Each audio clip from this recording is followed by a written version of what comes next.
his larynx. So even in his death, they could not get him. The aftermath of my father's murder was frightening. Every progressive, every liberal, every supporter of my father's was silent. The Pakistani constitution is rife with poorly crafted and discriminatory laws that have been dictated by the ulama.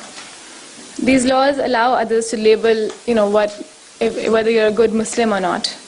And in a country that calls itself a democracy, as a result, the frontiers of freedom of expression have shrunk drastically.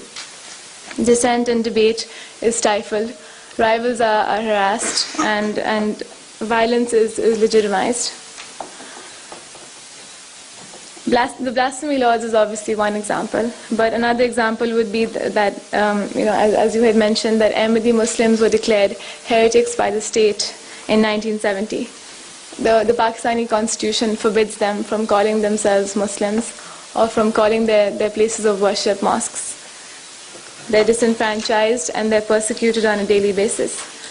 Over 86 Ahmadis were killed during their Friday prayer last May, when a member of the Taliban snuck in and opened indiscriminate fire. We have to talk about implementing ways of turning back the tide and curtailing this mindset and extremism. And I hope that we can build on that conversation during the question and answer session today. The panel was made up of highly respected experts on extremism. But there are certain group of people, certain individuals and communities, if you like, who think that their interpretation of Islam, their reading of the Quran, is the only possible reading. Now, if you make an assumption like that my reading of the Quran is not only the correct one, but the only possible reading that can exist, then you're making a certain claim to truth. And what these people are saying is not just that we believe in the truth, but that we are the truth. And they take the argument further and say that we own the truth. Now that's quite a profound change from just reading the Quran and interpreting it. Now a person with a mindset like that, the first thing he or she fears is committing an error. They cannot commit an error themselves. So the person, you as a human being, as a follower of this particular understanding of Islam, are not allowed to commit error. So in a sense, sin, if you like, has been outlawed with divine sanction, and therefore your own humanity is lost. Because what makes us human? Making mistakes. If we don't commit errors, then we are not human. It's simple as that. So in a sense, the first thing you notice is these people begin the process by dehumanizing themselves, in a sense, and they lose all humanity. And that's why when they do inhuman things, it does not affect their conscience. My final point will be that we should not see Pakistan simply from these terms. Yes, there are people in Pakistan who suffer from this mindset. But there are also others, like Salman Taseer. There are others like Asma Jahangir. Pakistan is a very diverse society, and we are talking about 170 million people. Somebody came to me and said, look, all lawyers in Pakistan are nasty extremists. They are out there, supporting this Mumtaz Qadri. Actually, the Pakistani lawyer community runs into hundreds of thousands, and actually I've talked to many, and most of them were actually kind of pretty shocked and couldn't believe that their colleagues could do that. The seminar was held on the anniversary of a suicide attack on 2 mosques in Lahore in Pakistan. More than 80 Ahmadi Muslims were murdered during Friday prayers. There have been countless incidents where members of other minority groups like Hindus, Sikhs and Christians have been persecuted. Men, women and children have been killed, their homes burnt, their places of worship desecrated, all in the name of religion. Sam Zarifi from Amnesty International has lived in Pakistan, where 2 high-profile figures were recently assassinated. Thousands of people are still mourning the deaths of Shahbaz Bhatti, who was Minister for Minorities, and Salman Taseer, the former governor of Punjab. Although the country is racked with violence, Mr. Zarifi remains optimistic about its future. We, of course, look at issues from the point of view of the individuals and often, unfortunately, from the victims. And the victims can range from Asya Noreen, a villager, a Christian villager who would never have imagined would be at the eye of an international storm, as she has been, but also to powerful people like the governor of the largest, most populous province in Pakistan. And we heard from Sharbanu that the price that people pay when they speak out. We've talked a lot about Pakistan today, and unfortunately, certainly in the Asian Pacific region, Pakistan stands as a model for everything that can go wrong when religious discrimination and intolerance are allowed to run rampant. And I'll talk a little bit about the tremendous challenge, but also the obligations that the Pakistani government, not just the civilian government, but the very powerful military establishment have in addressing that problem, not just for the people of Pakistan, but of course for the rest of the world and certainly the region. But this is not just a problem for Pakistan.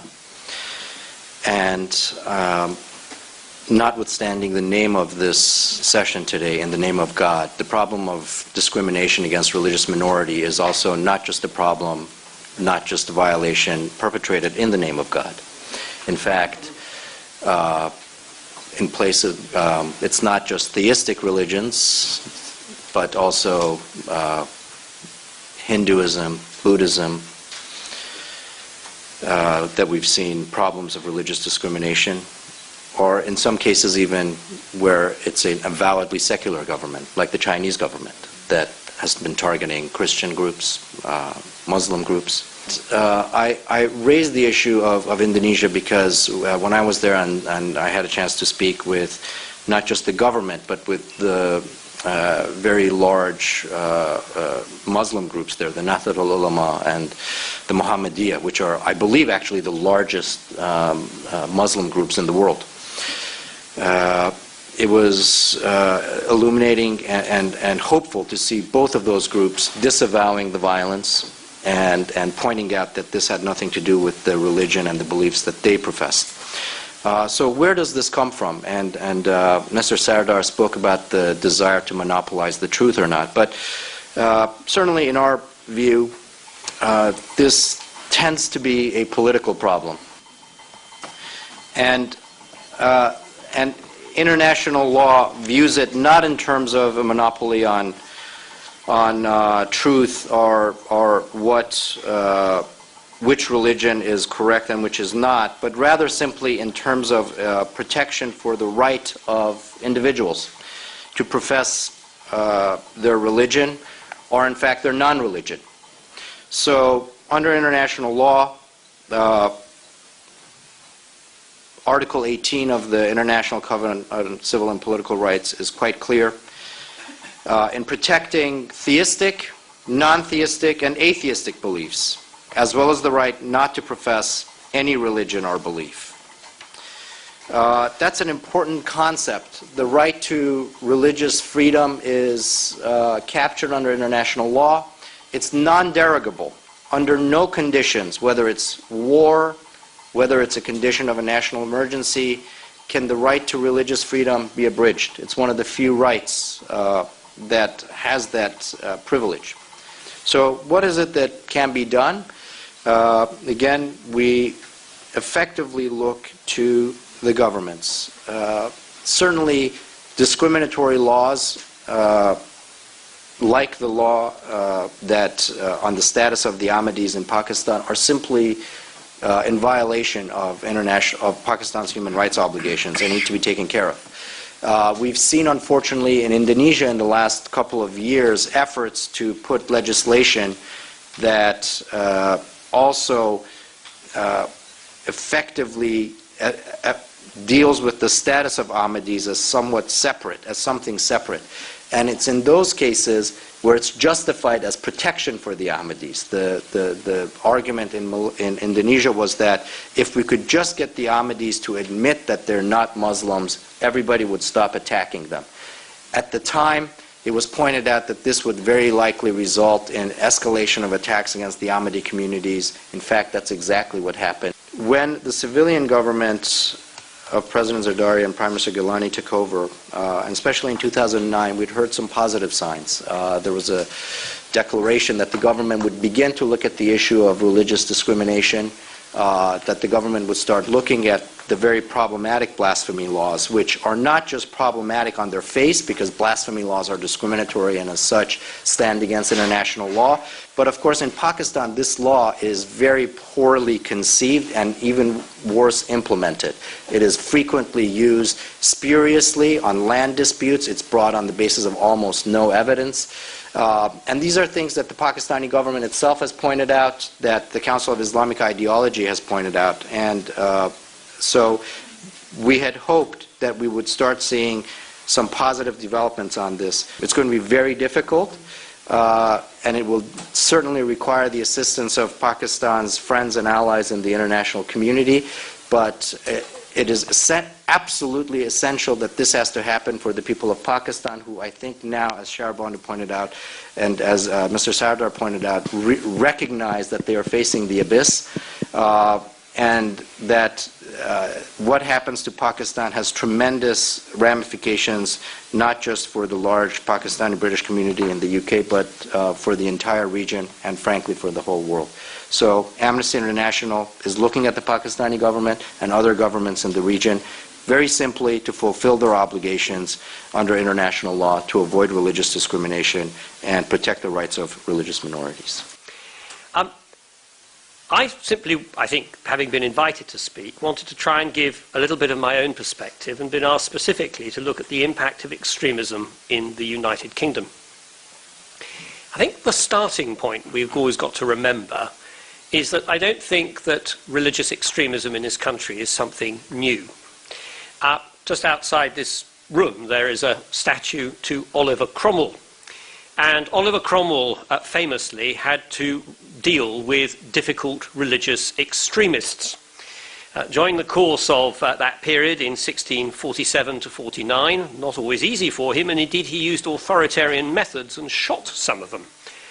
He referred to them as poor fantasticals, individuals whose millenarian visions of the perfectibility of the earthly condition meant that they couldn't be accommodated within the commonwealth which he was trying to create.